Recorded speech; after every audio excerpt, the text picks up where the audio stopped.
Yep. Hey, good evening, good evening, good evening. You know, let me get my lighting straight real quick. Boom, boom, boom. Count me down. Count me down. 10, 10, 9. 9, 8, 7, 6, 5, 4, 3, 2, 1. What's up? What's up? What's up? And welcome once again to the Seer Mastermind Show. I am your host, MC, Coach Bakar Obey, Habit to Greatness, here with my Gita Bay, Ronnie Enterprises, and Brown Bay, as well as Maurice Bay, the helpful trucker, here with us. There What's he going is. on? Good to see you. And man, this is our story, our journey, our way, our entrepreneurial journey. Um, sharing our story, sharing the ways that we're helping people through support, encouragement, accountability, and recognition. To grow ourselves, grow our businesses, grow our families and legacies. And I think we're gonna dive into a legacy conversation. But before we do that, I sound out of breath. So I'm excited. I'm excited. I was in a lively conversation with my father just a minute ago. Yeah, just about things going around the world and people managing their energy. And we're here at the end of January. So based on what you've done in January, I started off with a question. And my G, if you can type the question now, based on what you've done in January, and this is also for those that are watching, welcome, on Facebook and YouTube or wherever else you're watching. Um, we're at the end of January. So based on what you've done so far in January, do you like the direction that 2022 is going for you? Or do you really feel like you need to make some adjustments? And what are those adjustments, if so? Yeah, I actually don't think that those two things that you just now said are opposites. Maybe that's the wrong word I'm looking for. So in other words, I'm thinking as you're saying it, 2022 is off to a great start, but obviously there's also some things that, I could make some adjustments on. I think, Yeah, definitely not mutually exclusive. you know what I mean? So, but I So mean, me personally, go for it. let me give you a little context. So if All you right. imagine like um you're part of a major, I'll use sports for an example for those that are familiar with sports. Like there are seasons, right? But before the seasons there's scheduled practice time, and before practice time there's like conditioning and the off season. So if January was your conditioning month, right? Like how prepared do you feel? That's what I was really thinking about. Like, how prepared are you to do the things that you say you want to do this year? Because like now you're kind of on the clock. It's like, all right, you had this month of grace to figure out what you want to do. What have you done with the time that you've had? And are you on the path to reaching what you want to do, or do you feel like, okay, this is a good time to reflect and make some serious adjustment in order to get where you want to go, or be who you want to be? You know, go ahead, Maurice. Oh, I was gonna let Margita chime in on that this time. But I mean, me personally, I mean, just speaking for me, I kind of I mean, I don't want to use the word I'm satisfied with with the trajectory that things are going on right now, I'm I feel like I'm off to a good start. And I feel like I'm Tell off the to a people good start. what has been going well, what has been going great for you. Tell us your story You for know, man, January 2022. you know, both of the, if you want to say, business endeavors that I'm involved in, which is my trucking business and talking about my trucking business on YouTube. You know, my talking about my trucking business on YouTube, what drives, I'm the one that drives that growth. So what I've seen to be, it seems to be true on a platform like YouTube. I don't hear many people talking about this, but this is one of those things that I've come to the conclusion of on my own. Like, a lot of your business growth is tied to your personal growth. Mm-hmm. And I know for me, a lot of my YouTube growth is tied to my trucking growth. Hmm. So I guess what I'm saying is, I mean, as long as I'm growing in trucking, then I expect my YouTube content to get richer and richer and richer, you know? So I haven't really gotten started with YouTube this year yet, not in my opinion. But I mean, again, I mean, as far as YouTube content, you know, I believe my content is always getting more in depth and richer anyway. But I mean, I'm moving at a fast enough clip, I feel, in my trucking career in general, that any piece of content that I release on YouTube is going to be more potent than it was 2 months ago. It's going to be richer. It's going to have more authority. It's going to have more depth. Will have more clarity than it did, 2 months ago, a month ago, 90 days ago, you know? So, because of my advancement in trucking, even I expect YouTube, YouTube got to grow along with it. So, I mean, just to summarize all of that, if my trucking career is what's driving everything, trucking and YouTube, I feel like I'm off to a good start, man. And trucking, the interesting thing that, you hear a lot of people in my profession talking about how much they make, but the biggest thing in trucking, I've been telling people a lot this lately. My opinion is success is in between what you earn and what you spend. So success in trucking is really not about what you make. It's about living below means, because only then can you earn, save, and invest. And I'm thinking more about those three words this time right now in 2022 than I was January 2021. Oh yeah. So for me, that's where all of the success lies, managing the money that you're bringing in. I feel like I'm off to a great start on that in 2022. I feel like I'm off to a great start of tracking what I'm doing in my trucking business in 2022. And again, all of these little things is what makes my YouTube content that much better. Now I got more stuff to talk about in YouTube as a result of me doing this stuff. So yeah, I mean, I feel like I'm definitely off to a good start in 2022. I have no idea where this year is going to take me. I know some things that I would like to have happen, but it ain't no telling where what I'm doing could take me to this year. I expect my income to increase, a significant amount from last year, just my trucking income, and I expect the same from YouTube. And I feel like I'm on track for that. Good stuff. I'm gonna come back to one point. Mm-hmm. You talked about trucking driving everything, but you also mentioned personal development leading ahead of business growth. I'm gonna come back to that. Mm-hmm. What's happening with you? Hey, that's cool. You can share comments like that. Come on, sister systems. Okay, I love it. How would you respond to the question? What's happening? What's happening? That So was a good question, was it? I had to redirect. I started off focused on one goal this year, but there was a goal from last quarter that I hadn't yet completed. So then I had to redirect, focus on that. Was able to complete a goal. It's a week ago. Gosh, it feels like it's been a while. But yeah, a week ago, passed my licensing exam. Hey. So that was, completing really my goal from the fourth quarter. So the goal that I initially had set for this first quarter, it was one of the goals that I wanted to accomplish this year, but it was taking me off track from taking the next step on the goal I just completed. So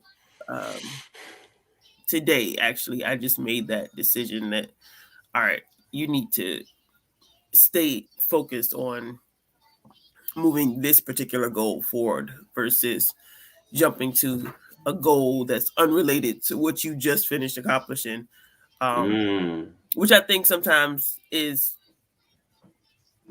does happen or occur with people. It's just kind of like you get to that high, and then it's like you can sometimes self-sabotage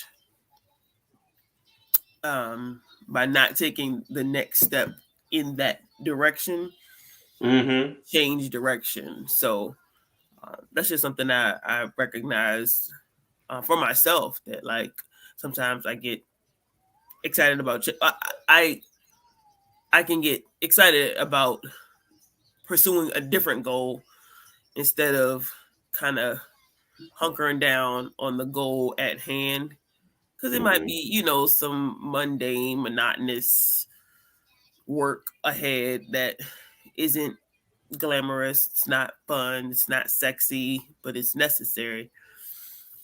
And um, taking the steps to accomplish that isn't always exciting. You know, pursuing a new goal is like, so True. I just had to adjust and be like, look, nope, turn around. Go back down the road I was going. Yeah. When I hit this mile marker. So just hop off on the exit and start sightseeing. Yeah. And chasing up some other venture. I think I did. I still needed to take a week off. You know, like it took me, you know, it took some work to get to the point of passing that exam last Friday, and it took a lot out of me. So I think I needed this past week to recover before, like, you know, kind of diving back into the next phase of the work. But also getting the right resources. I'm part of a community, and the facilitator for that community is a phenomenal gentleman who, I don't want to like name drop and stuff like that, you know, to, you know, out of respect for the work that he does. But you know, getting the right help to focus. So I'm definitely grateful for that, you know, just having the communities around me that keep me in alignment and accountable to where it is that I plan to be. So that's been helpful. So yes, I feel like I'm moving in the right direction. And I think it's the, you know, part of the process is just course correcting, right? Like that's what I had to do over this past week. It's like, all right, you know, you're moving a little too far to the left or a little far to the right, you know, let's get back centered and you know, moving in the right direction. But you have to be aware in order to do that. So I think that's definitely a strength that has helped me a lot. It's just being reflective, like constantly reflecting about how certain things are impacting me or how certain things are affecting me. And, you know, what do I need to do to course correct, to adjust in order for me to move closer to where I say I want to be. So I feel pretty good about that. And I have clarity. Like I think I shared this with our mastermind group on Sunday. Like I have better clarity now than I've had probably ever, just about the direction that I'm moving in, and I feel good about the choices that I'm making and the things that I want to accomplish. And I feel like they're mine, right? Like I'm not pursuing a goal that somebody else wants for me, or, you know, I'm not trying to meet other people's expectations. Like I'm doing something that I want to do, and it's a good feeling. I love it. What about you, Bakar? Oh, that's great. I'm gonna come back to something, and I think this is really gonna fold into our conversation today about raising the next generation, like when to start teaching certain things and what and why. Well, trust me, my G will be back in just a minute. So I'm here. I hear you. Yeah. My comment was directed at her, but one of the things that she said about taking a week off and how that kind of mentality comes from seeing working all the time, like constantly being on. And if that's, you know, a healthy way to move forward, right? Needing to take a week off because you hadn't prepared for or planned for, you know, rest or restoration after you hit your goal or after you completed a task, right? Is that really the healthy way to go? Majid, what I was just mentioning like I said, something that will come up in our conversation, I believe, on raising next generation, what we're teaching them and when. You mentioned like after you completed that task, after you finish your license, like needing to take a week off to restore. And what kind of mindset are you in where you taking a week off? Is that coming from feeling like you need to be on all the time?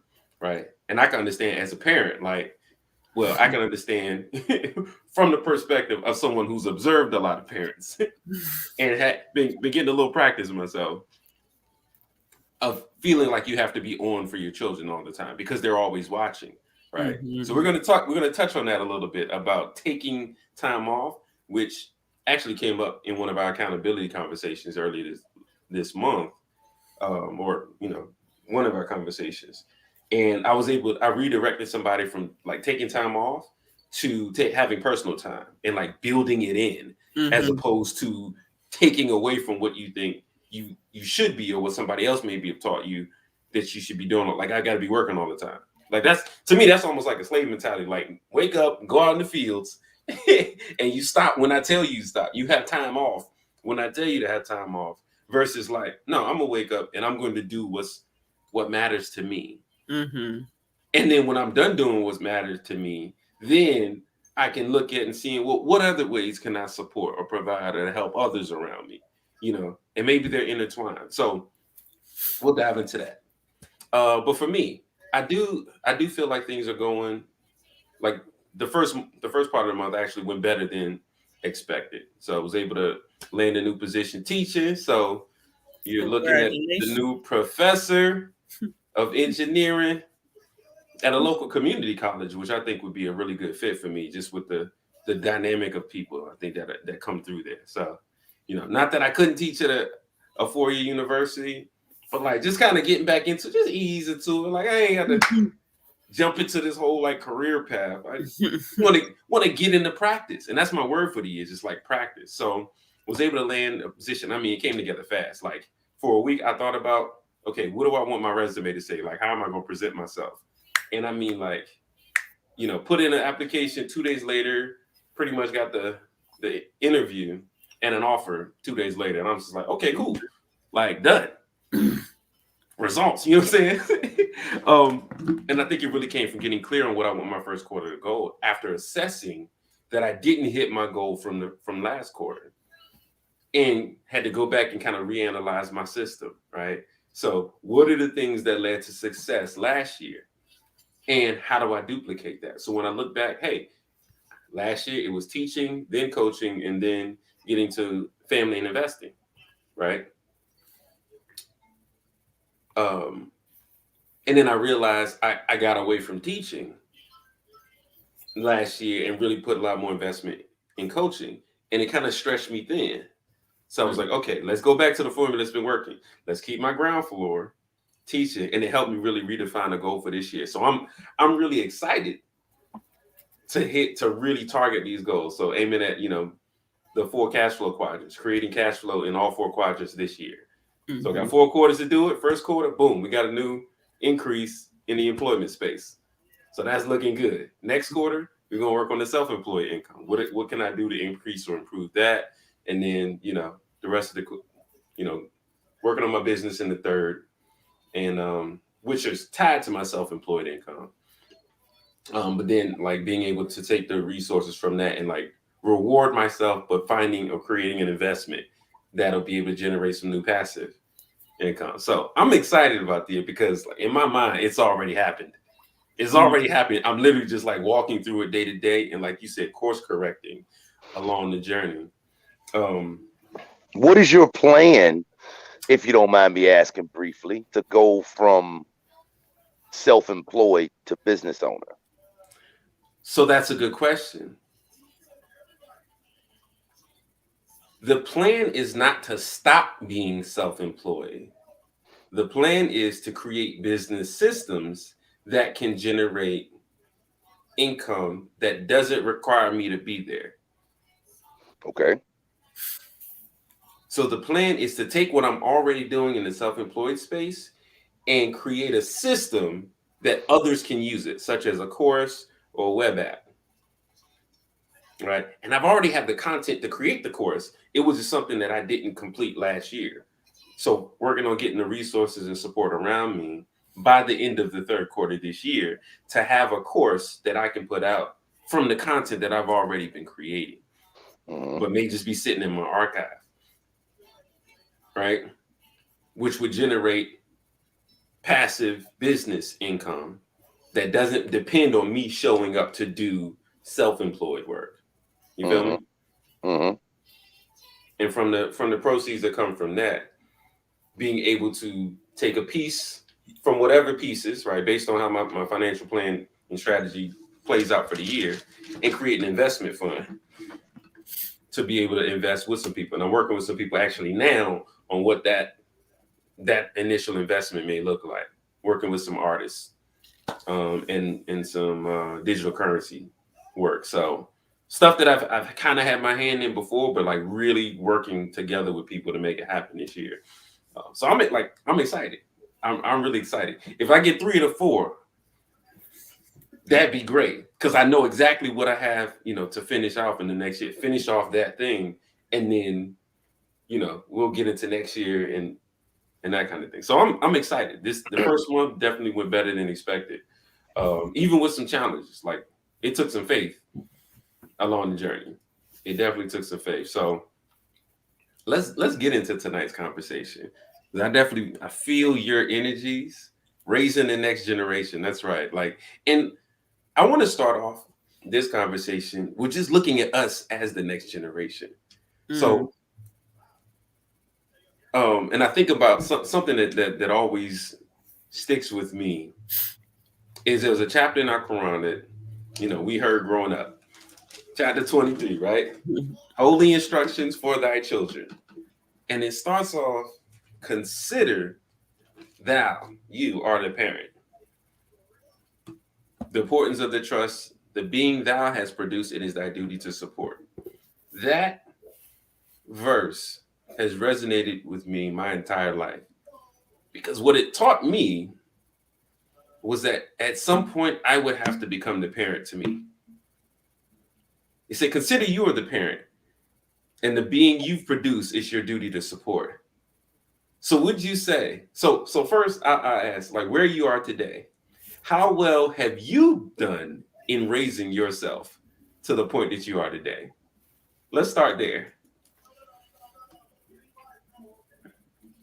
Majida. I mean, I obviously had some help raising me.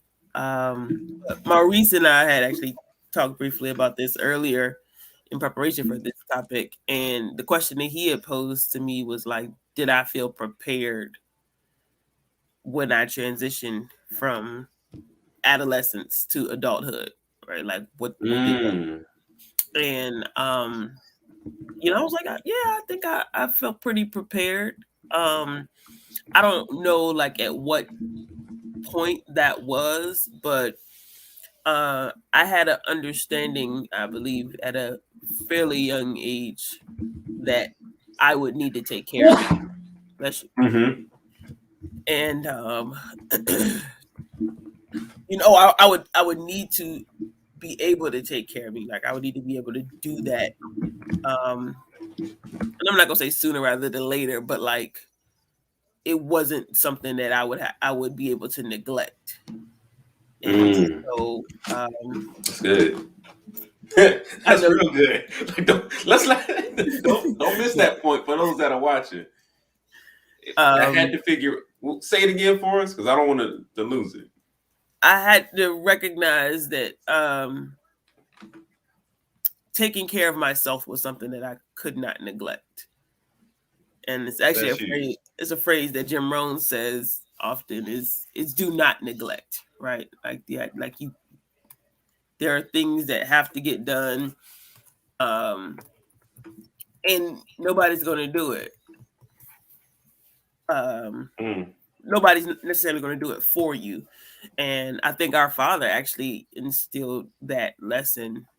Like it was from the perspective, don't depend on me and your mother, right? Like, and I never knew at what point like that was supposed to start. So like, yes, kind of talk like, about it. all right, well, I guess, you know, to your point, consider thou art a parent. Like, I think he gave me that awareness that like this child thing is going to end at some point. That's what fathers do, isn't it right, Maurice? 100%. 100%. Prepared. What fathers do. Don't get used to being a child, right? You get a limited amount of time in your life to do that. So, Enjoy it. But don't get used to that. That's not normal. This is the anomaly part of life. right. Child. Childhood is such a small segment of your man. life. God willing, you know, that you're able to live a long life. Your childhood is such a small. So I have something to say to that. I imagine you do. I want to throw something in. I want to let you finish, G. But as you talking, you know, about childhood and adulthood, you know, it's a movie I'm thinking about as you're talking that me and Yasmin just finished watching on Netflix right now called Don't Look Up. And it's this billionaire in there that runs this company called Bash, I believe. And as you listen at this guy talk, his imagination is very childlike. Yeah. And I was mentioning to Yasmin, I said, I bet you that's how billionaires really act in real life. Like they're extremely childish. There's probably a side of them that's extremely childish. I'm also thinking about like a Michael Jackson as well as you're talking. You know what I mean? Like that'd be a segment of them, right? Say it again. It's probably a segment of them, right? I would assume that it is. I would assume that to get to that status, you gotta have that childlike side of you. You know, I've heard people say before that the mindset of a billionaire is a lot different than the mindset of a millionaire. You know, the average millionaire is like 50 something to that effect, but the average billionaire is like 30 something or something like that. You know what I mean? It's like a whole different mindset. So I was just thinking about that as Majid was talking about, you know, the adolescent part and like you got to get rid of the child part. I feel that as well. Like you can't stay a child forever. But shoot, man, the Richard Bransons and those people in our world, those people, they don't. I don't know if I would say that they get rid of their child as opposed to they cater to that child. You know what I mean? And I don't know. That was just me. That was just my opinionated words. I got no evidence. I ain't studied billionaires. I know nothing about them. You know what I mean? That's a long way away from me. But that does seem evident in the people that go on to do stuff that billionaires do. Like they got that childlike side of them that they've seen to somehow nurture and not let life beat out of them. I don't know. I might not be using the right choice of words with that, but I hope y'all understand what I'm saying about, you know, that essence of a billionaire. Yeah, I do. And you know, it's quite interesting that you say that because that actually tied into a conversation I was having just before this call and earlier this week. So was working with the guy, had a coaching call with the guy who's said one of his goals in life is to earn $10 billion. And I said, okay, cool. Like by when? He was like, before I die. I was like, all right, cool. We got it in the time frame. Cause like if you can't put a time frame on it, you know what I'm saying? Like it's not gonna happen. And he's like really amped up, really energetic. And one of the things he shared though was the way he was gonna do it was get it from 100 billionaires. Right. So you get $1 billion from 100 billionaires some kind of way. And I was like, all right. And then my mind started working. And I realized, sure, I've written down like I expect to be a billionaire in my life. Right. I'm a little childlike, so I can definitely relate to that side of what you see. You know, it's like millionaire, like we'll pass that on the way to billions. You know what I'm saying? Like don't sit and settle for millions, right? But one of the things that I started doing was researching billionaires. And I can't imagine for the life of me why I haven't done that before. Like more. I've looked at a few, like I've known Warren Buffett, I've heard about Jeff Bezos, but like I never was really interested in billionaires in that way until I had this conversation from somebody with somebody who was looking for help to become one. And then I had to start thinking about it practically for him.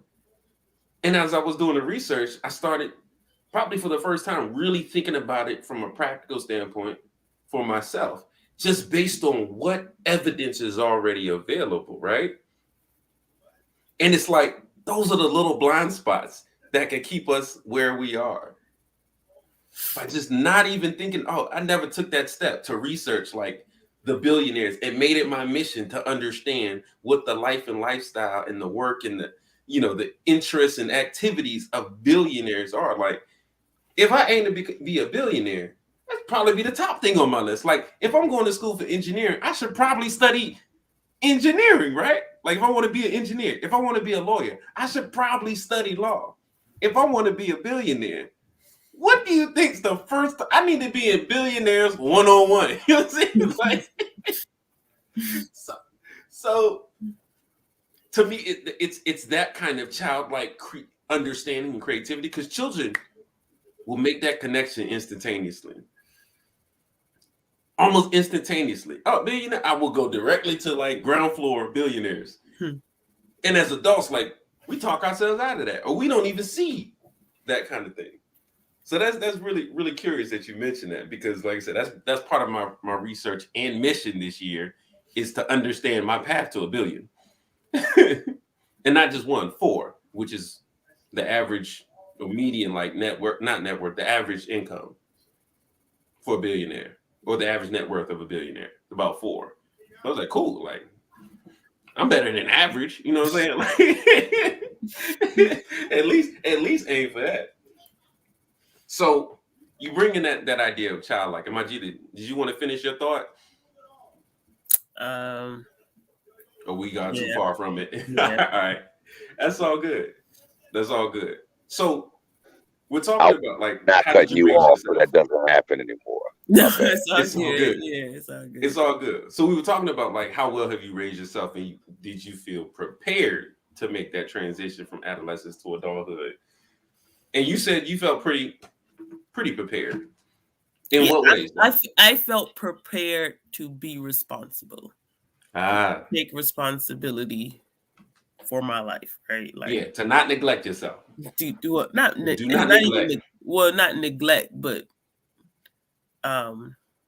it's not really a matter of neglect. I said do not do not neglect, in the sense of don't expect someone else to do it for you. Don't put it off, right?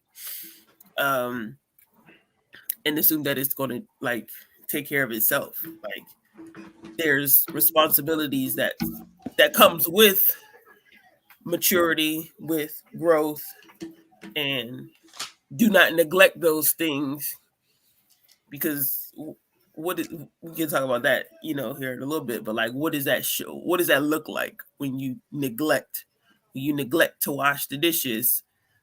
What does that result in? When you neglect to keep your home clean, wash your clothes, brush your teeth. Oh, man, I can tell you all about neglect. Listen, let me tell you, I got a story for that. But Maurice, what about you? Did you feel prepared to make that transition from adolescence to adulthood? No, I didn't. That's what I told Majida when we was having this conversation. I didn't. And I don't know why. I can't, even in retrospect, I can't say it was because my parents didn't teach me what I needed to be taught or whatever. I can't say that. I don't know. I don't know. I can't put my finger on, but I do recall vividly not feeling at 18 like I was ready to go out into the world, and maybe I'm probably wrong on this, but maybe a part of that comes from the, I don't even know if I'm say it, but I don't. I think it might even come from the responsibility of being a man.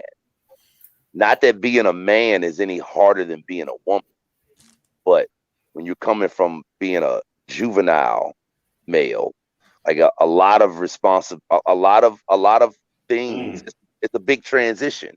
to go into manhood. You know what I mean? Like as a young man, you want to be seen as a responsible adult of a man, especially as a 15, 16, 17-year-old boy. And so, like, I don't know, man. I can't say it was, feeling like I wasn't taught what I needed to be taught, or feeling like I wasn't prepared in the way that I needed to be prepared, or maybe it was because I didn't go to college. Maybe that's the reason I felt that way. I don't think it was necessarily any of that.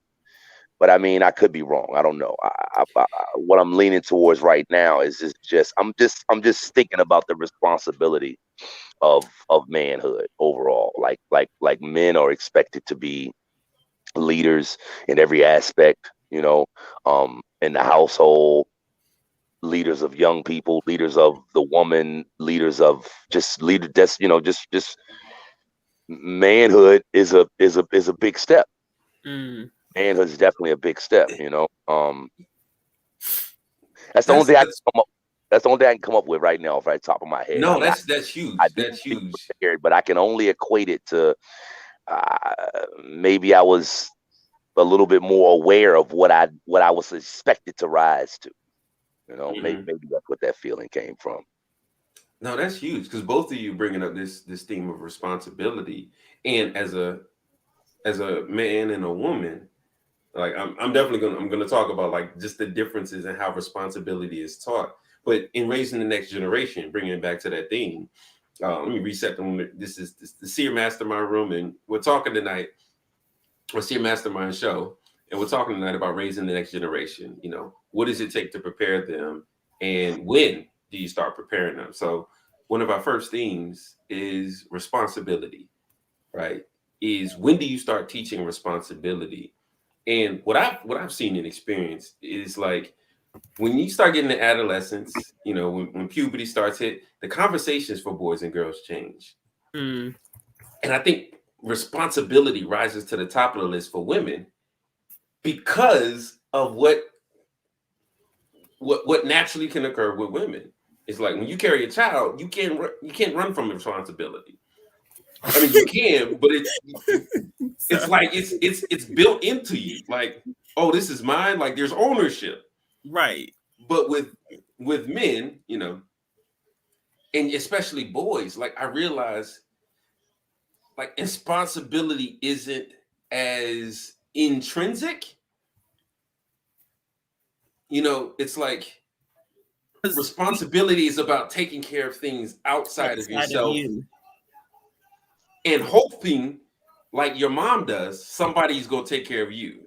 Like somebody's gonna be. So like we're taught to almost like pursue a relationship like what we see our parents, if we had the chance to see our father with our mother, but pursue a relationship to find a woman that's going to take care of, who's going to give responsibility to us, or who's going to take responsibility for us, and in turn we give in exchange responsibility over them, right? So I think responsibility for males and females, especially young males, is taught very differently, whether it's conscious and intentional, or observed and subconsciously learned, and unintentional. So I want to hear you guys talk a little bit about that. What have you seen or experienced when it came to that, the difference in responsibility and how that impacted you? Yes, I'm on the phone. I'm sorry, I'm on mute. No, and I'll just like Majid, I grew up in the same household as you, and I heard my father say like, "Don't depend on us," but I probably heard it more from you than him. And what I heard, what really resonated with me, was take care of your siblings, right? So I had 3 older siblings and 1 younger.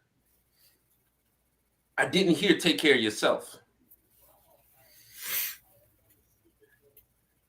So that put me in the mindset, all right, I got to take care of others. Others will take care of me. My siblings will take care of me, and I can take care of others from what they do for me. I've never thought that way. I wouldn't say that's how I never thought that way. Listen to you. That's how I received it, right? Majida heard, "Don't count on us, your parents." So her mind went to, okay, I got to learn to count on me. Now, through reading chapter 23, as I mentioned earlier, through reading that chapter in Instructions for Children, I said, at some point, I'm going to have to take responsibility for me. But until then, I listened to what my parents had instructed, take care of your siblings. So until I'm taking care of me, the responsibility that I do have is to my siblings, right? And I'll say that the Holy Covenant of the Asiatic nation, another chapter in our Quran, also leans into that, right? To take care of our brothers and sisters. So those themes were what stood out to me. Responsibility was about those who came after me, and those that came before me were responsible for me until I stepped into the role of parenting myself, which if you looked at the example of Jesus, that was, and again, I tend to come from those instructions because those are instructions that guided me, for the latter, to the greater part of my early life. I was like, Jesus bounced at 12. You know what I'm saying? Like, so at least by 12, like, be thinking about how you gonna parent yourself. Right. Like, once you get 12, wake up. The clock is ticking. You are on the clock. But it wasn't until 20 years old that I actually stepped out and really began taking care of myself after watching and studying my sister, who was taking care of me. I mean, we went to the same college, we was in the same schools. Like, we studied in the same, degree or discipline in engineering. Like, I was watching you because what you were doing was informing me of how to take care of myself. I learned from you, probably more so than from my own parents. I didn't go to work with them. I wasn't in the conversations about paying the house note. All I learned was at 14 that, I had to work. I didn't understand why. I didn't know. Like, work, is this work for me? Is this work? It was work for the house. It wasn't, like, I didn't start really taking ownership of work until after my first semester in college, when all the money that I had worked for before that point was gone. You know what I'm saying? And I was like, oh, that's what you need to work for. I need to work for me. What have I been doing these last 3 years with what I was working for? What about you all? What things of responsibility resonated with you in adolescence? I think the example that you used of Jesus was definitely at the forefront. It was kind of like Jesus was doing X, Y, Z at 12. Like, what's your problem? Like, so there was always like this metric that you could, like that your age was not a determining factor for your ability to take on responsibility, Mm-hmm. And it says, that Jesus said, I must be about my Father's work. So, like, just given that example, it was kind of like, what is my Father's work for me, right? Like, what is He requiring me to do? Took me a long time to catch on to that one, I must say, because I didn't like my father's work. He worked with his hands, and I like to work with my mind. So, like, there was a disconnect. You know what I'm saying? When I said my Father's work, I'm right. So Jesus was talking about his heavenly Father. His heavenly Father, right? But he also manifests an example with his earthly father, right? But what I'm saying, it took me a long time to make the connection to my heavenly Father's work, because it was often in conflict with what I thought, like, society, my responsibility to society, or like what people told me to do. Right? I don't want to dominate the conversation right here, but it took me a long time to make the connection that, like, what my father's work wasn't just like my earthly father, but figuring out what my father's work, my heavenly Father's work for me. It wasn't so maybe the last 4 years that I had to, like, flush out everything else that had been programmed to really go back and dial in on what that was. Mm-hmm. But what about you, Maurice? Yeah, what would you like me to speak on? On the theme of responsibility and how that played out for you in adolescence. Yeah, I mean, I don't know, You didn't man. have sisters either, so I'm the youngest boy. I got to take care of my family. That's the only thing I'm thinking about when it comes to, responsibility. That's the only thing that's popping in my head right now. And I didn't always feel that way. But, I feel a massive sense of responsibility, and I've always felt that way ever since I had children. Didn't feel that way until I had children. Mm. My children made me feel that way more so than my first wife. That's a bar. I Let's ain't talk saying that, about. I ain't saying that was right. No, I ain't saying no, that we're was just talking about correct. what is. But that's just my children coming into my life made me feel a massive sense of I'm responsible for taking care of these two young people. So, So I'm curious, why wasn't that as evident when you did get married the first time? I Why don't didn't know. you feel that same responsibility for your wife? I don't So know. you're not gonna no, Well, I can speak No, to I that. really don't know. No. I want to speak to that. I think part of it is you're with another adult. Like they have the capacity to take care of themselves. Do they? So Or do we assume that? if they're another adult, and maybe I'm speaking from And if I you probably don't have the capacity to take care of yourself and you about to marry me, maybe we need to not get married. yeah, like, and I'll say this because, and I know sometimes like we can project like our perspective or experiences on certain things, but because of how I perceived my responsibility for myself, I wouldn't engage with another person who didn't have that same sense of responsibility, and not just for like their own financial or physical well-being, but also their mental and emotional well-being. Like I don't feel responsible for somebody else's happiness. That ain't my job. Mm, mm, Like you responsible for that. And as we get into this, like I tell my children that now. You're responsible for your happiness. That ain't my job.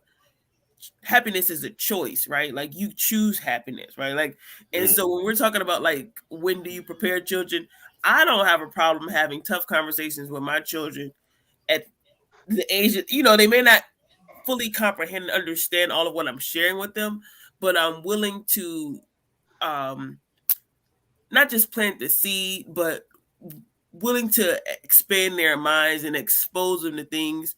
Some things may hurt, some things may, be a little fuzzy, like they may not fully understand, but it's the understanding that like, and this is one of my favorite quotes from Black Panther when the father says to his son, a man who has not prepared his children for his death has failed as a father.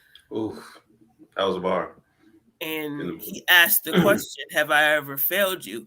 And so like that's always stuck with me, since that movie came out, because it's like at any given point I could no longer be here.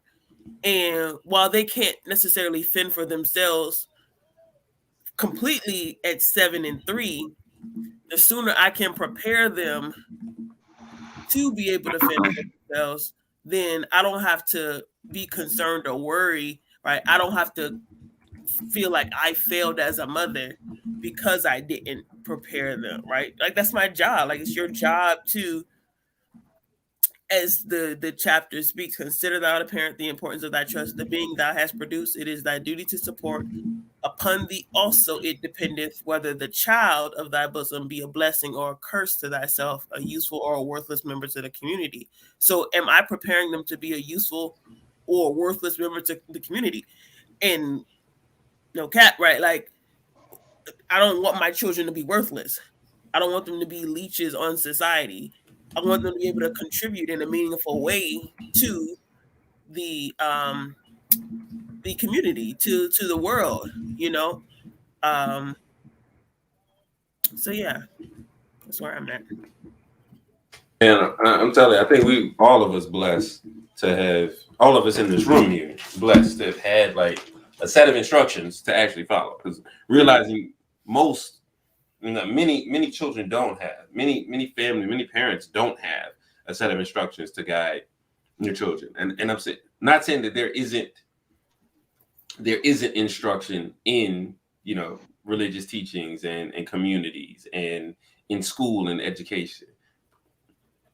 But I think for us, it was like very direct, very clear. Like, these are your instructions. Do this, okay? And here will be the result, the reward, right?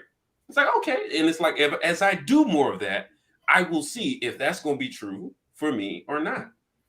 Have I been blessed when I've been obedient to my father's instructions? Kind of, yeah. You know what I'm saying? Like, yes, like definitely yes. Right? Have I learned religion, and has that prepared me for death? Yes, it has. Right? Teach him religion, and his death shall be happy. Right? So unique conversation I know that we're having here for those, because all of us are familiar with those instructions, and those who may not, definitely reach out. We can have a conversation about that. But Maurice, I'd love to hear from you. What are some of the things then around that thing? Because it seems like on the ground floor of responsibility, which let's define that real quick. Like, what is your definition of responsibility, Maurice? Which is something that popped up for you when your children were born. Taking care of your business. Period in the story. Handling your business. All right. Can you unpack that for people who don't understand cliches? I could, but that's basically what it is. I mean, especially from a man's perspective, handling your business, taking care of your business, doing what you like. One thing that's big on me right now, man, an issue that I've been dealing with for the last couple of weeks. I sold my Sterling, my other truck that I bought a couple of weeks ago, back in December, to a guy that's older than me, right?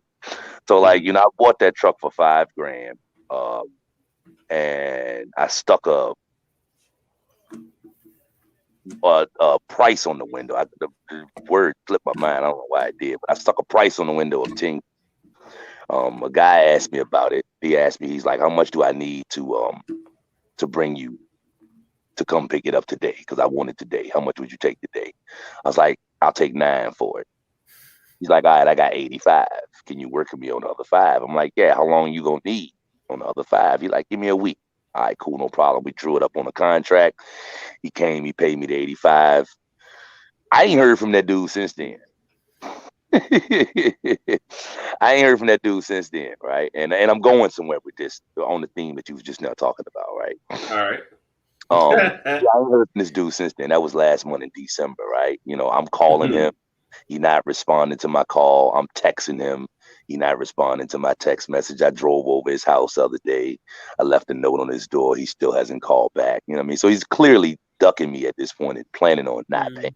Right. So again, it ain't but $500, no big deal, but it is just the principle. And every time I think about it, I get extremely upset. I'm like, yo, that's crazy that this guy, this old head, because he's older than me, been in trucking longer than me, been an owner operator longer than me. I'm like, yo, how you gonna try to listen to the word I'm gonna say here? How you gonna try to sugar honey iced tea on the new guy? You understand? I'm the new guy out here, and I had a lot of respect for this guy. And one thing that I've been saying constantly, because he wasn't my friend, but I knew of him. We know the same people. I live in a small town up here, so everybody knows each other. It ain't hard to find nobody. And one thing that I've been saying to myself constantly, something that I can't believe it. I really can't believe it, that a person that's older than me in a town that's small like this, where everybody knows each other, would conduct themselves like that. Whereas me, on the flip side of the coin, one of my chief concerns is handling my business and doing good business, doing what I say I do. Like, that's one of my chief concerns right now. Because it's easy. Like, if you don't do good business, the word gets out about you. Yeah. And in a small town where everybody knows you, like, people are like it ain't hard to find out what type of person you are. You know what I'm saying? If I ever sell another truck 5 years from now, I don't want people to, I remember when my uncle auctioned off all of his stuff up the street.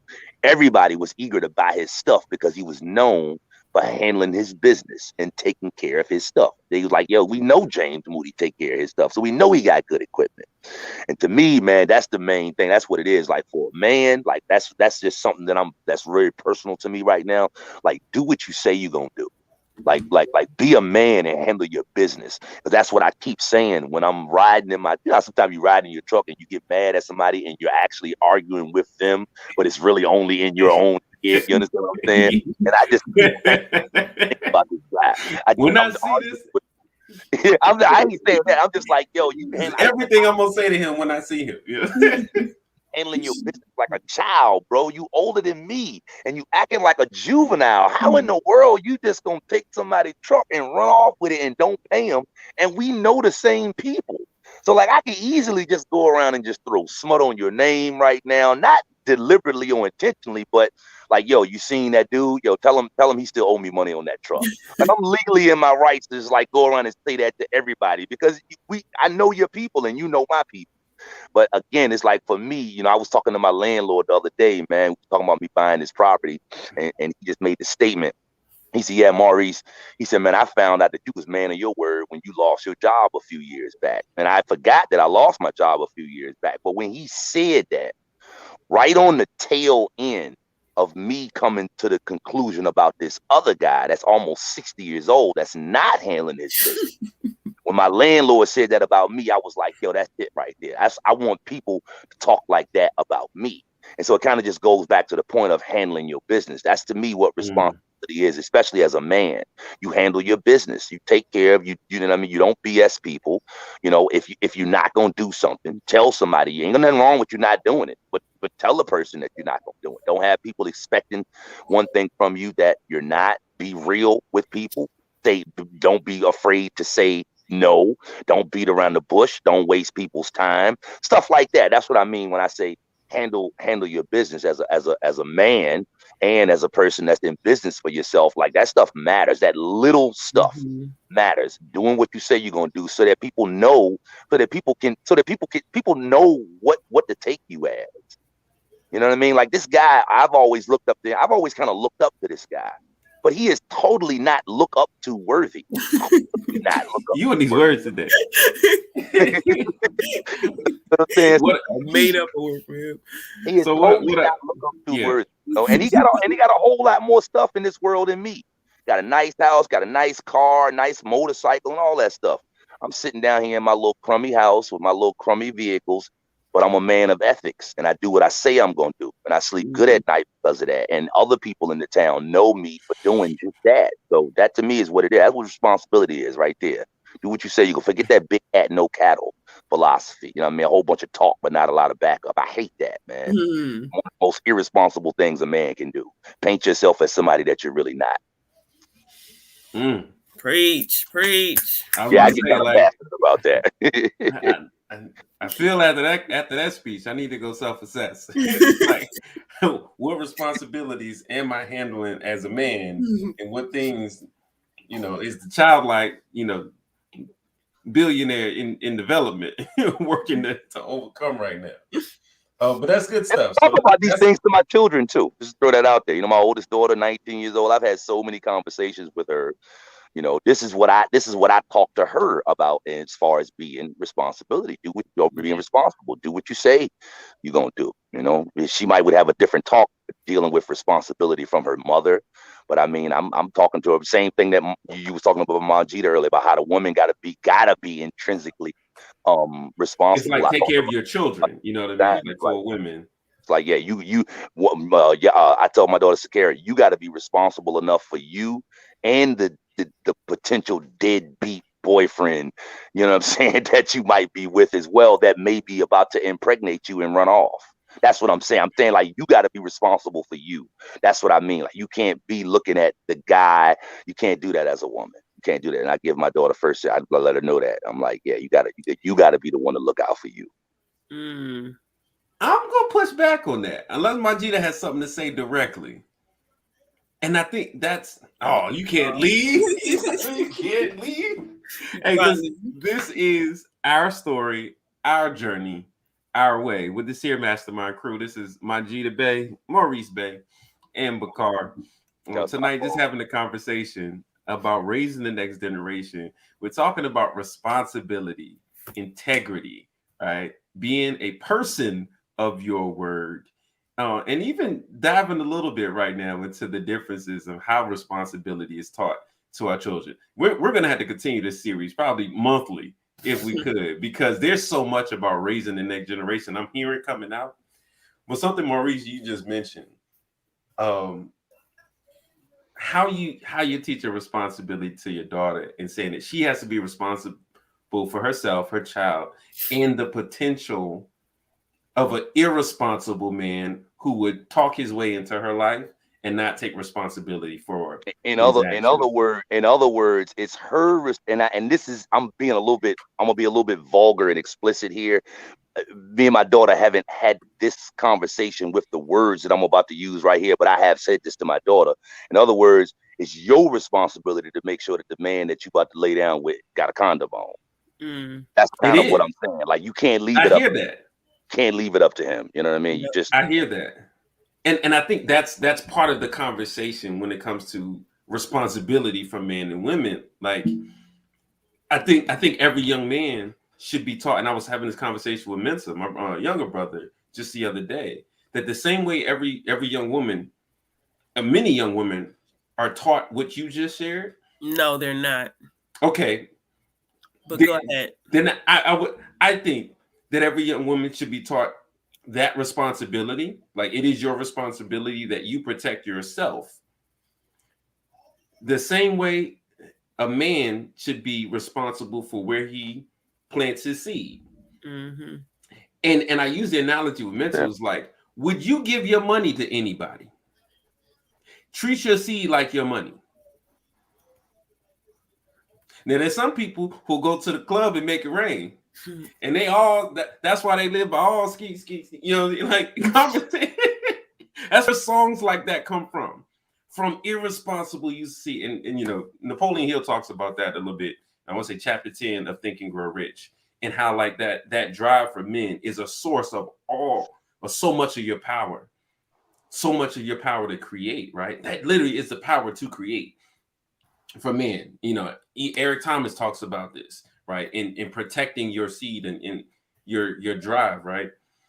And that's just the material. That's like I think one of those obvious levels of responsibility. But for some people, it isn't obvious. The responsibility isn't built in. It's not inherent. It isn't taught. A lot of young women, as we see with teenage mothers, right? And not putting the blame on them or even the young men that they laying with, but where was it not taught, right? Mm-hmm. And this conversation isn't about, you know, having a conversation with them, because there are plenty of people out there doing that work, working to educate young people about the responsibility. But it's one thing to see it, to live it, and especially if you live in an environment where it's normalized, right? Like, I know a lot of teen mothers who are making it right now, right, and having a great time, and they TikTok dancing with their children. You know what I'm saying? Like, they're fine, right? They'll learn their lesson, but they had to learn it through experience versus observance. And I know for me as a parent, one of the things that I want to really teach my children is the power of observance in developing that responsibility. I aim to model for my children what I want for them. So for me, I make it a standard that I'm not going to just lay down with anybody. I make it a standard for the type of person I would choose to mother my children. I set a standard for how I'm going to raise and be a part of my children's lives. And I use this phrase that I picked up from an old Adam Sandler movie, I think Spanglish. Like, no space between us, between me and my partner. Like, there will be no space between us, not even for the children. There's room around us. Like, we're the sun, you're the planets. Okay, like, there's no space between she and I. We are one. You know, our Creator brought us together. We chose each other. You are a byproduct. Okay, offspring, right? Creator blessed us with you as well to teach us something, but to teach us as one. You know what I'm saying? Like, those are standards. And that's just about relationships. But when it comes to my finances, when it comes to my faith, when it comes to my health and fitness, when it comes to how I enjoy myself in life, when it comes to my relationships and my family, these are all things that I imagine when it comes to raising the next generation, setting a standard and living that standard so that they can observe it before they fall into the trap of having to experience it to know, right? Like, I don't think everything needs to be experienced firsthand. You don't need to go to jail to realize that's not a good place to be. Mm-hmm. And I think, though, to that point, Bakar, that's huge. Like, the idea of observing, but there has to be conversations had about what they're observing, right? Like certain things, like you could observe Observance and go ahead, go with right, that. like you could observe something but not understand it, right? Or you see one thing or take a certain meaning from it than someone else. So like having the conversations about what is being observed. And so I'm definitely very intentional about those conversations with my daughters, right? Like I haven't made the best choices in terms of choosing partners or allowing partners to choose me or whatever, however you want to look at it. And so what I am able to model for my daughters is the environment that I choose to live in, right? Like, so I'm sharing with them, choose happiness, right? Like your happiness, your well-being is of value and it's important, and no relationship with anybody, regardless of their relationship to you, is more important than your peace. So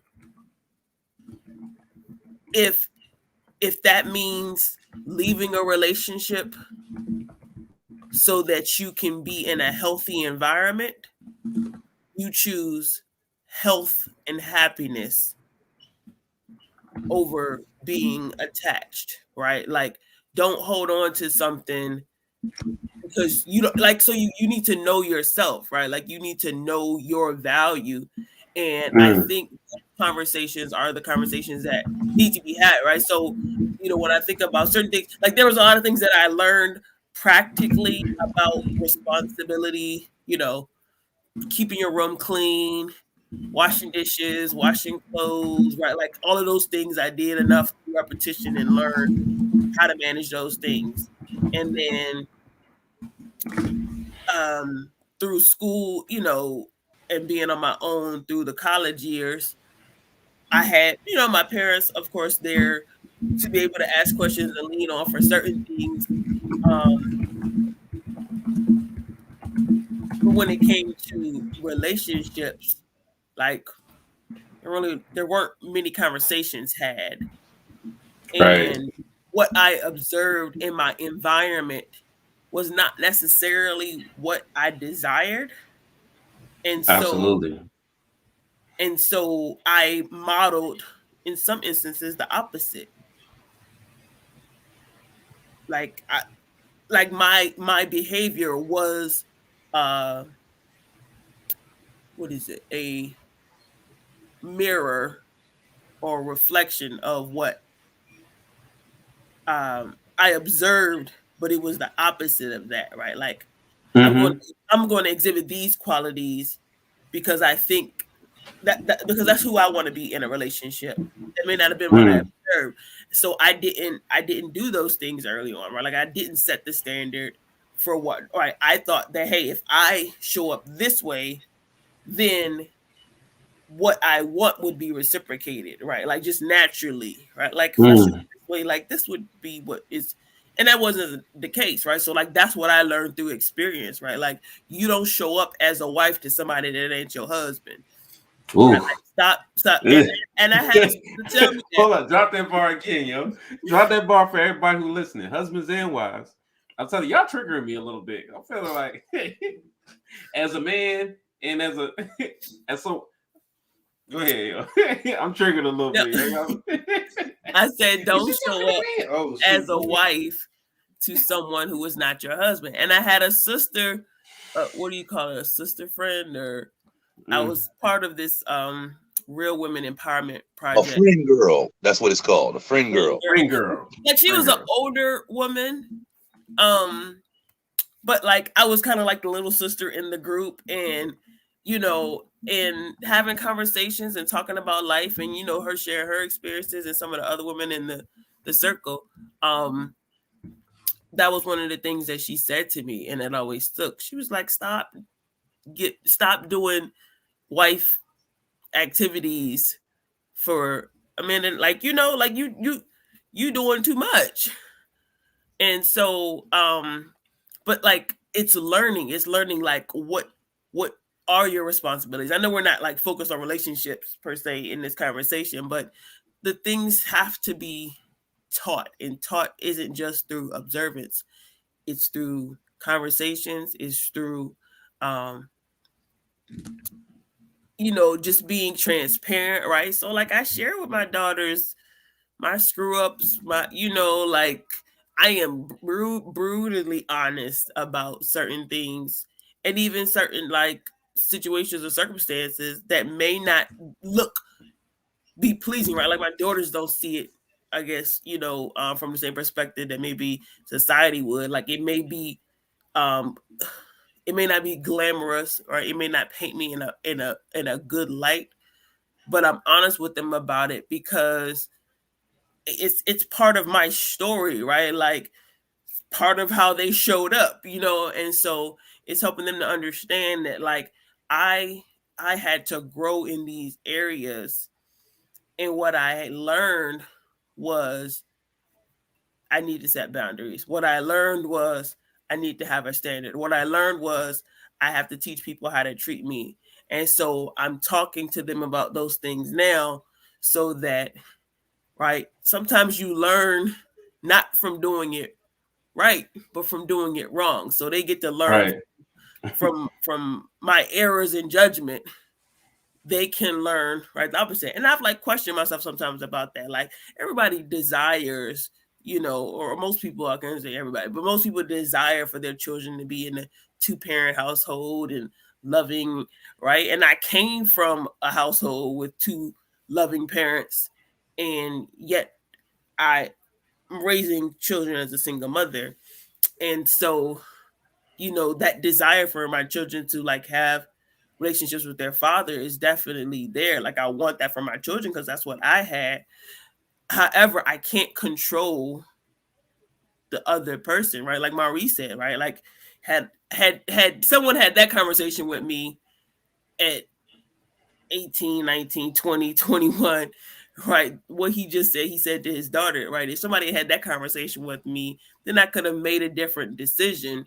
Um, but what I'm saying is, all right, what can they learn from me as a single mother, right? And it ain't. I tried, y'all. I tried. No.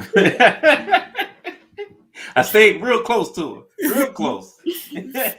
No. And so that's what I focus on. I don't focus on what I can't control. I focus on what can they learn from this experience, right? And we hear all the time about how children who may not, who don't have their fathers, lack confidence, don't do as well in school, so on and so forth. And kind of back to what we were speaking of earlier, right? Like I must be about my father's work. I am doing the best that I can to help my children build a relationship with their heavenly father, right? Like, because he gave you life, right? Like he allowed you to be here, and so there's purpose in you being here. And whether your earthly father is or isn't in the picture, your heavenly father has a plan and purpose for your life. And I share with my daughter tonight, like her name literally means that, one who constantly remembers and glorifies God. And so like your life will glorify your reason for being here, right? Like you're like your name is intentional in that way. Because that was the reminder that I needed when I named her. Oh, man. I know that you can keep going because you're dropping bars, and like I definitely don't want to stop you because somebody needs to hear it for sure. Little recap, and Maurice, you can jump right in after this. But I 100% hear what I'm hearing from you all is, man, a lot of parenting, a lot of what you're teaching to your next generation is first like just what your life was. teaching them like what you've Talking experienced, to them about it. talking Yeah. to them about it, right? Having the conversations with your children about what they're constantly observing from you every day, and helping them understand not only what they're seeing, but how you got there. Mm-hmm. And as you were talking, I was thinking about and I'm thinking about like a graph, a graph that goes up and up. I'm not going to describe it. Some people might know it as a sine graph, but like there's certain graphs that go. Sure, we'll go with that. I think that's something else. That's okay. actually no, that's like the one with the bars. But anyway, something that goes up and down, right? And there are graphs that like they go up and down and they stay the same, like a wave. There's some that they diverge. So like when you were talking about mirroring the opposite of what your parents did, it's like we bounce between what we observe, and we either move more toward that direction and duplicate it, or we move in the opposite direction and create, this range of activity that from generation to generation, it could either continue to diverge, like you just get further and further away from what your family is doing because it's not really producing the outcome or result that you like, or you see it and you figure out a way to tailor it where it begins to converge, and you're closer to what you're mirroring something closer to what the others are doing, but you're doing it in your own way. Mm-hmm. So you never get far from who you are. Not just in like who you are as an individual, but how you came here, like how you became who you are through everybody who came before you. And that's where I see building a legacy and having a vision for your family is doing the work in your generation to help that convergence from generation to generation. Like when I think of a Shaquille O'Neal, and again, this conversation about billionaires, that before like the last decade or two, a majority of the billionaires had inherited it. That means there was some convergence when it came to creating wealth in their family. Once it was done, it's like, oh yeah, the Rockefellers and the Fords and the DuPonts, all of those. I see what reading does. It really enhances your conversation. Shout out to reading, y'all. All right, reading Rainbow. But recognizing that within those family dynamics, what they modeled, they taught, and what they taught, they were able to, maybe Daddy Trump did it different than Donald, but they still remain in like really near close to the line of what they were aiming for as a family, right? And morals and all that, whatever, and who they are and their character aside, we're just speaking about what's being taught, how they're being raised and reared. And I think that's something that we need to recognize, particularly within our communities, is the conversations with our children, right? Like it's a fairly 21st century dynamic, like it's not something that our parents were necessarily, they talked to us about something, and I would have to say like our father in particular, like did more, he did talk with us about certain things, and our mother taught us a lot of things in terms of, having just open, honest dialogue about life, and the messiness, the beauty, the ups, the downs, there were some things I knew at 5 that I should not have known at 5. Players Club. Wow. I don't think that movie came out till 94, but yes, that kind of thing. Yeah. I recall us all sitting down and watching that together with our parents. I'm just saying. You know what? That is a fact. That is a fact. That is a fact. But like, and I've watched some movies that are a little. In some households, like that was nothing.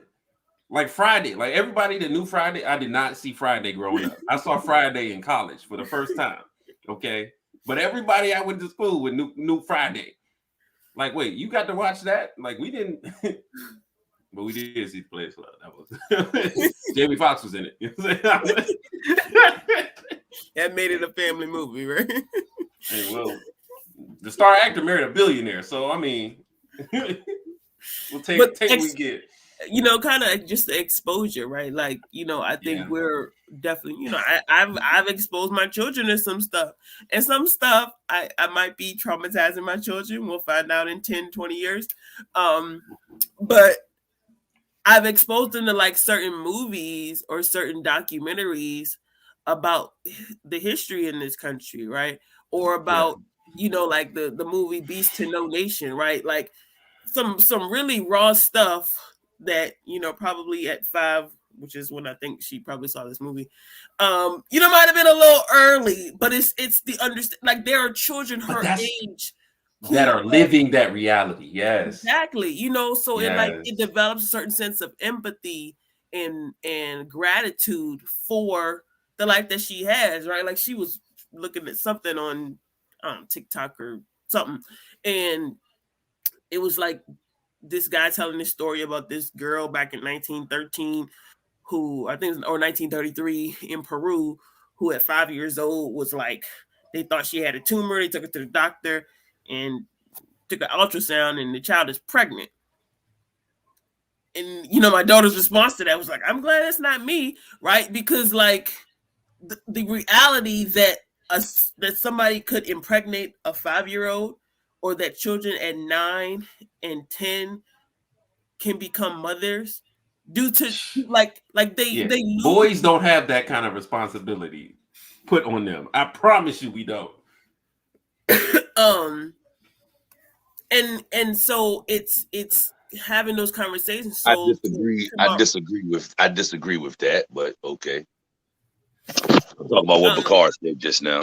Yeah, because in some other cultures, and this is to the point that you were making earlier too, Maurice, that like manhood in this country, you know, it's like a badge of honor, right? Like you're a man because of what's between your legs, not because of what the values that you talked about, not because you keep your word, not because, right? Like boys at 16, 17, 18 are told to, you know, go sow their royal oats and, you know, go have fun, not to take responsibility, right? Like that's not the conversations that are necessarily being had.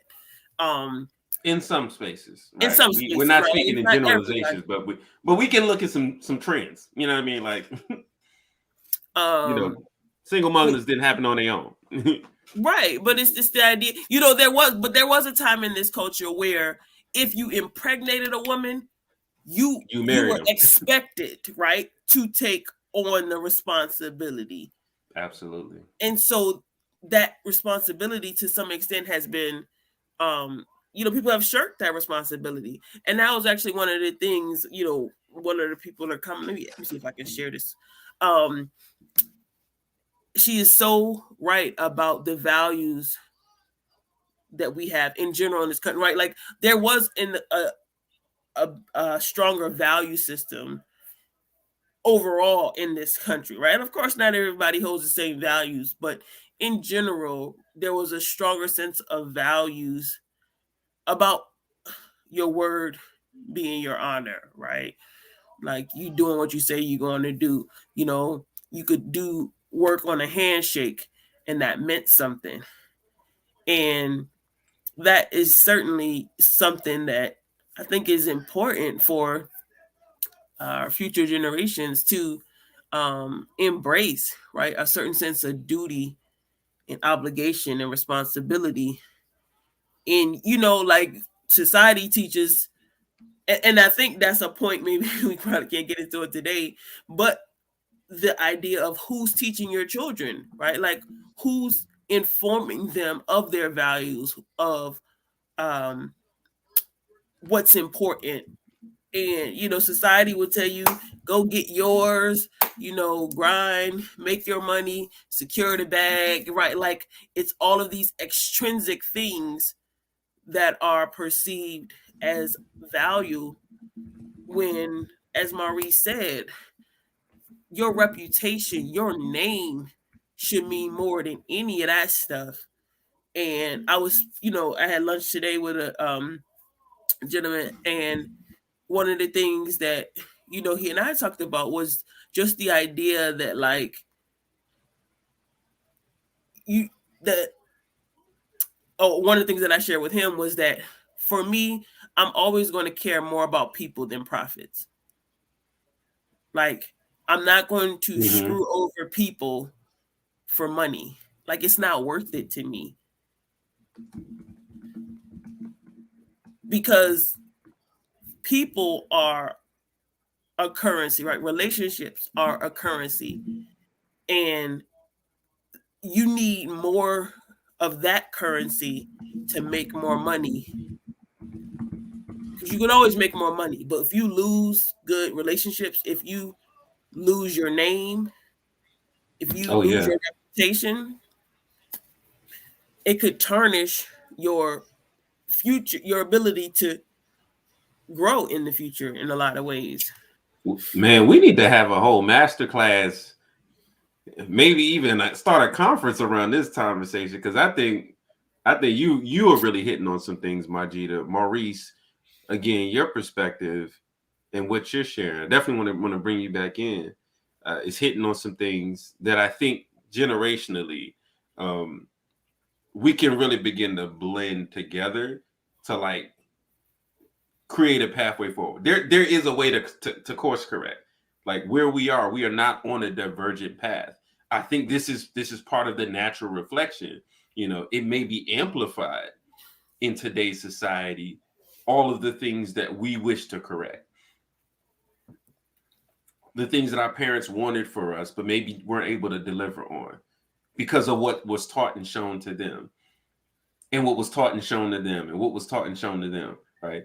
And we've got to also, I think, shift out of this local regional perspective, and not maybe not us individually, but I mean for all people to shift out of just a perspective that's rooted in what you see and experience locally, but really look at it from a global perspective. That everybody in the world does not see the world the way you do. Every parent in the world does not raise their children the way your parents raised you. Every child in the world was not raised by parents the way that you were.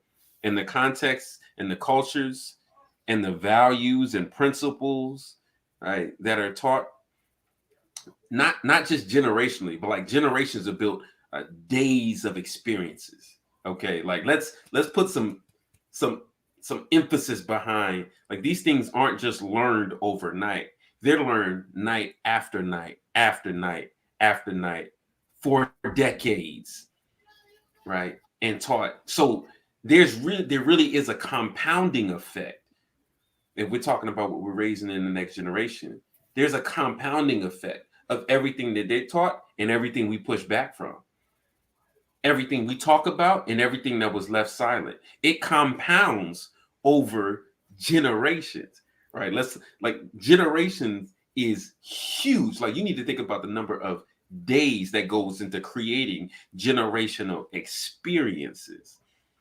Okay.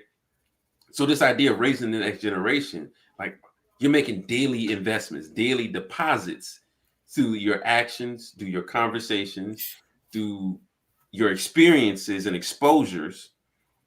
All of those are compounding. And I think it's really crucial, really critical when we talk about the time. When do you, and I guess we'll kind of close out with this part of the conversation. When do you begin to have these conversations with your children? Maurice, I want to let you answer that. When do you begin to have these conversations with your children? As soon as they can understand it, as soon as they can comprehend it, as soon as they can use the information. That's what I would say. Okay. You want to elaborate on that? The conversations that I can think of that I've had with my daughter. I mean, your eldest daughter. Yeah. I mean, like, you teach your son how to count when he start wanting to handle money. When he start wanting to count. When I say count money, not count numbers I'm talking about. But like, you teach your child how to handle money when he start wanting to go in the store. with you. You know, when I go in the store with my son now, most time I pay with card, but sometimes I pay with cash. You know, I give him the cash, I let him hand it to the cashier, I let him count it out, how much money it is. He's not able to do in his head yet, you know, I'm buying something, and this is how much change I should get back, but he knows what a receipt is. You know, I mean, I tell him we got to get the receipt. He know how to swipe the card. He know how to put my number in to make sure that he getting his store discounts. You know, you got to do when you put in your number so you can get your store discounts or whatever.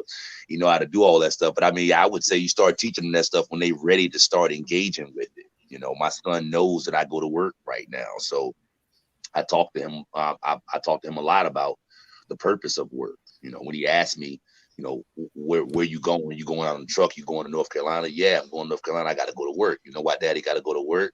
And if he don't give me the answer, I mean, I want to talk to him about that. Like we earn money. That's how we earn money. And then I want to equate that work, that word that I'm telling him that Daddy does. I want to equate that with what he got to do on a daily basis. So he see Daddy going to work. Hopefully he wants to be like Daddy. All right, son. So you got to get your work done now. You got work you got to do today too. You ain't driving the truck, but you going to school. You got to get your work done. And I want him to understand what work is, and I want him to understand, you know, how to put work into play in his own life. You know, and like I say, I would think that you start to a child about those things as soon as they can use the information. As soon as they can use the information is when you start talking to them about it, you know. If not before then. Yeah. I mean that's kind of, you know, yeah, that's kind of my 2 cents on that. You know, start teaching them about money. You start teaching them about stuff like that when they, you know, if not before, as soon as they see the value in it. My son right now, he understands. He understands. He'll look at YouTube or my phone or something like that. He'll go to the page that something can be bought from, a dinosaur or something could be bought from, right? And you know, he's able to see, you know, the dinosaur is $20. Now he don't necessarily know, you know, the value of $20 yet, but it's like, all right, the dinosaur is $20. So we want to get him to a point that he starts asking early, how can I earn $20? You know, and basically when he starts seeing stuff that he want and he see that it's a price tag on it, okay, if you want this thing, this is how you pay the price. Mm-hmm. You know, again, that's something that I would think that I want him to understand early. It all, you know, we work for what we get. All of that kind of goes into that, you know. So anything, if you're talking about, you know, my daughter and boys, yeah, boys ain't really something that I've started talking to Yashea much about now. But by the time, I think I was talking to Sakara about boys by the time she was 13, 14 years old. I wasn't talking to her about having sex and making sure she's the one that makes sure the boy put on the condom.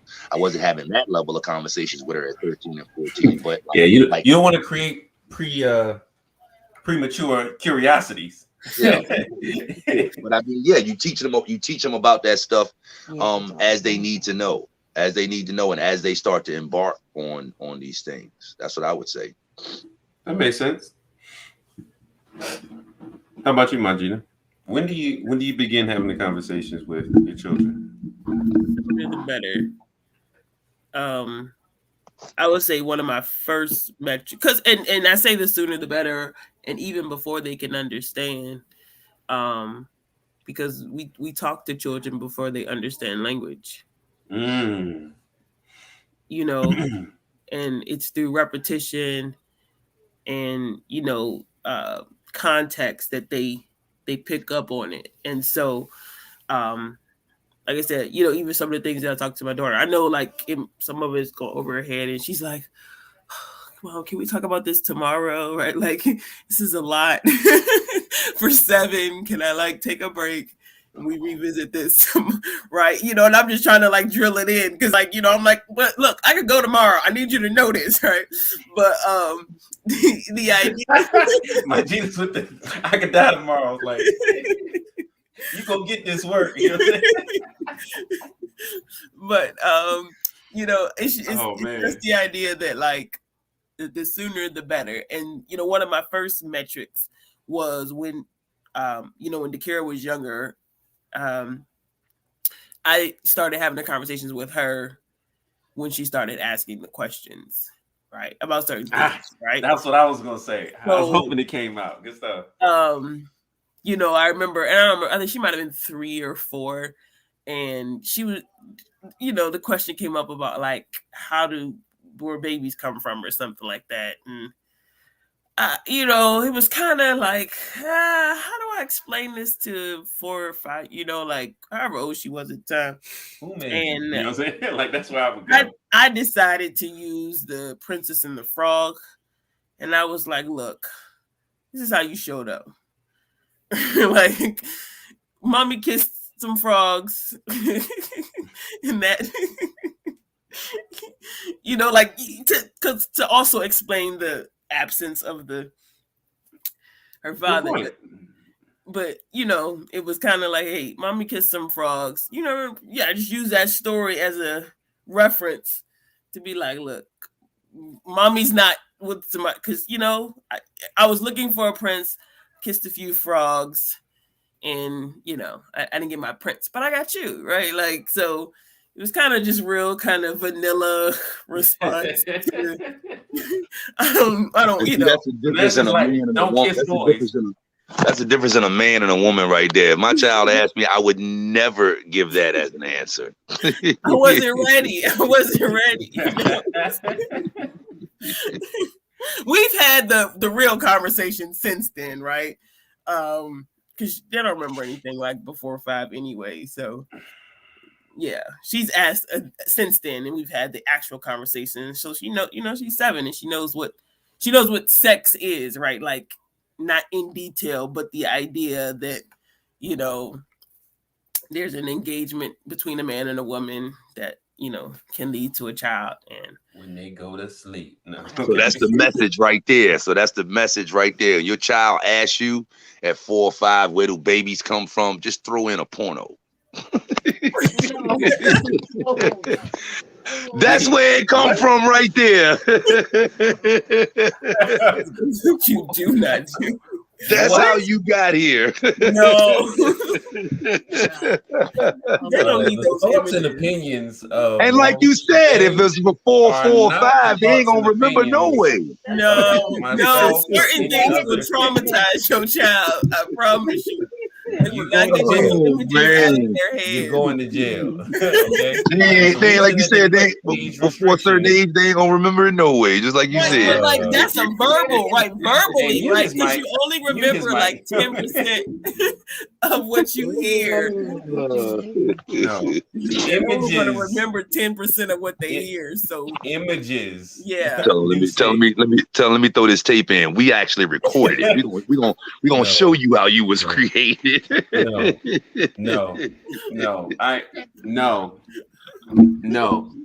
Okay. Hey, watch this. Watch this. Just throwing this out there. Just throwing the timeout. Put him in timeout. Just throwing this out there. Nah, here, watch this. Just throwing this out there. No, you lost your talking privileges for the night. This may be relevant. This may be relevant, but it's definitely something I'm thinking about. Our children was in the delivery room when Maurice was born. Mm-hmm. They was right there in the opening. Yasmin's legs was wide open. They was both right there, like boom. What time? Just throwing that out there. Just throwing that out there. This is Seer. Just throwing that out there. Like it's funny how we look at it. And Yasmin is telling me right now. She said my parents did the same thing. So it's funny how we would say, well, that's acceptable, but you ain't supposed to put a porno. And I would never put a porno in. But hey, we can talk about this another week. Ain't much of a difference. You can't argue that point. Ain't much of a difference. And birthing a child is completely different from watching people engage. Absolutely. My children. What did you say? What did you say, Margita? Saying birthing a child is different from watching 2 people engage in the act of creating a child. No. Bro. You don't need to convince me of that, bro. You act like I got my daughter in my bedroom while me and Yasmin. Come on now, stop it. I'm just talking right now. Okay, relax. But that's practically what you're saying, bro. And I know. Relax. So it's funny. It's funny that you say that. Yes, like we can laugh at that kind of thing, but like in some spaces of the world, that kind of consideration for the children isn't had. there are places in the world where, you know, where it's normal to see, you know, a man and a woman together. I don't know where those places are. Like I haven't traveled in those circles, but I realize like people all over the world are having very different experiences. And what we may call, you know, trauma or abuse somewhere else is a norm. That's my point. You know, That was yeah, and I point. understand that. But I think also to the point that Maurice made earlier about this transition into manhood, there are places where there is a rites of passage, right? Like there's a process to becoming right, where you earn your stripes, so to speak. And so, you know, that's not something that's traditionally done here, which could help, right? Like if parents aren't individually, just like we go to school, right? Like we could teach the responsibilities of becoming an adult.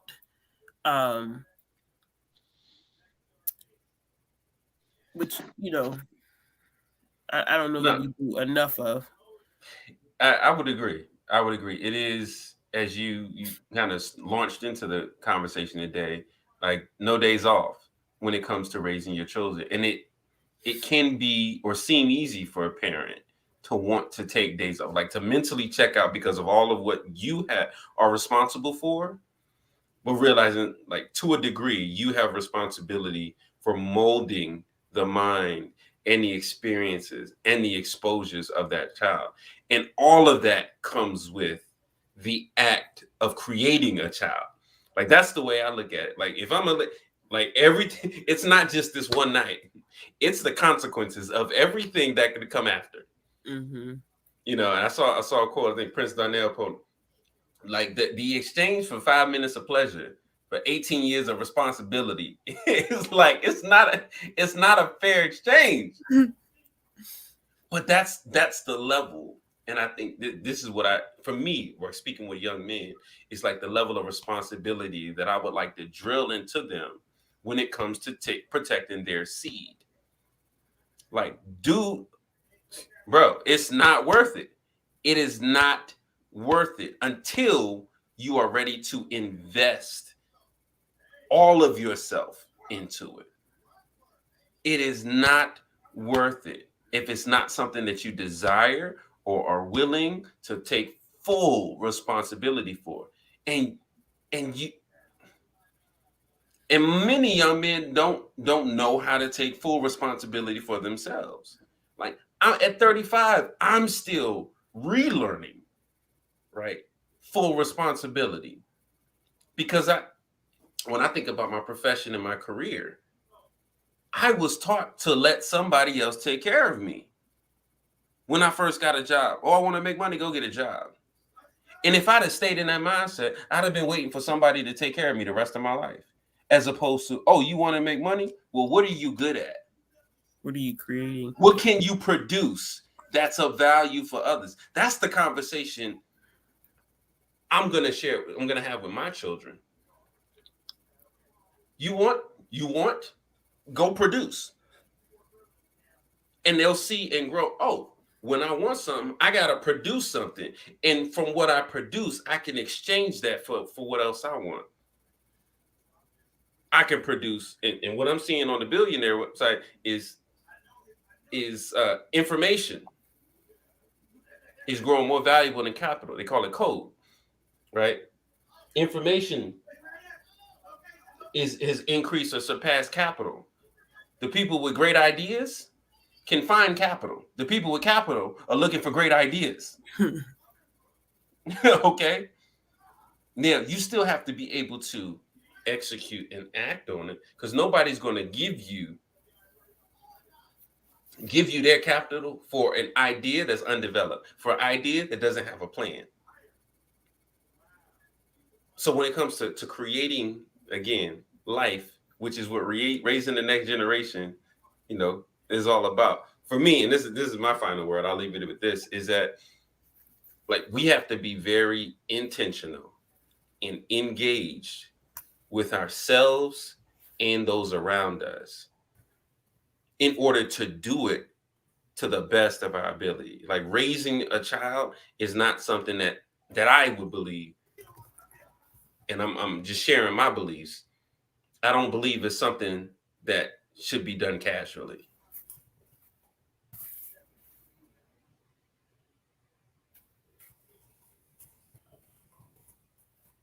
I said that was gonna be my final word. So this is where y'all jump in. So anything you want to say, and then we can get ready for tomorrow. No, thank you.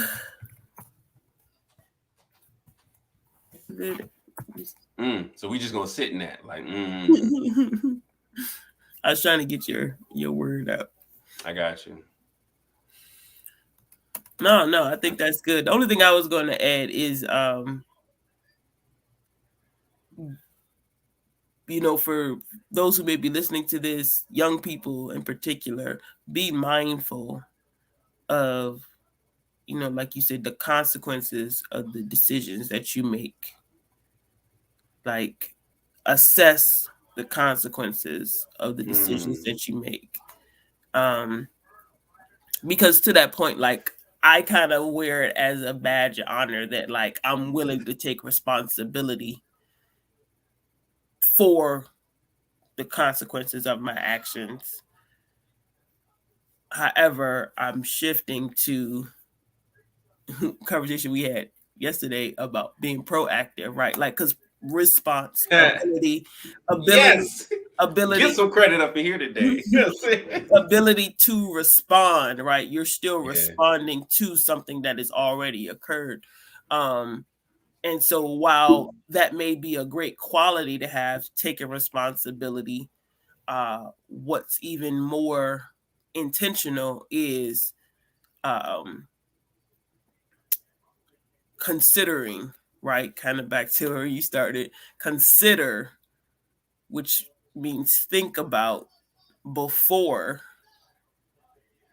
in lieu of reacting afterwards. So consider before things occur. Consider before you lay down with this person. Consider before you pursue this path. Consider, walk it out in your mind. All right, if I go down this path, what, right? Like, you don't know everything that's going to happen, but consider, right? Like, cause and effect, right? Like, and that can help you in making decisions that will keep you on track or keep you moving in the direction that you desire. We all are going to get detours in life, right? Like, that's just the nature of life. Nothing's going to be perfect. Things are going to occur that are out of our control, but what you can control, what you can